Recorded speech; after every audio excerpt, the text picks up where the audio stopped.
Welcome to use case number 2. The use case number 2 is very similar to use case 1.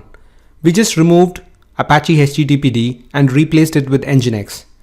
But from a learning perspective, you're not only going to learn how to host a website of Pictolearn running on multiple Docker containers using Nginx, but also you're going to learn how to push an image to DockerHub, pull an image from DockerHub, and the whole concept of build, ship, and run using Docker. So let's get started.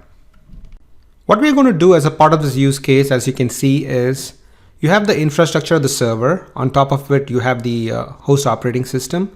And then on top of that, you have the Docker engine. And on top of the Docker engine, you have the Nginx image, which we are going to get from DockerHub, very similar to the Apache HTTPD image.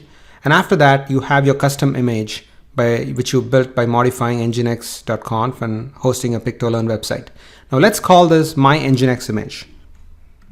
So let's take a look at the use case flow. We're going to create a Docker file, build an image of HTTP server with a website to be hosted with that Docker file, run multiple containers from that image.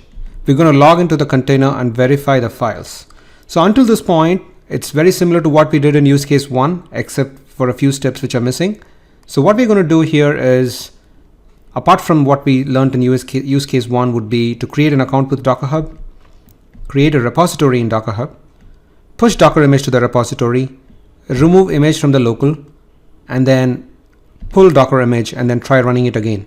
So this is going to kind of simulate a build, ship, and run philosophy, assuming that a developer would develop an image, put it into a repository, and then a QA engineer or a DevOps engineer would get the image and deploy it into the respective environments, including production.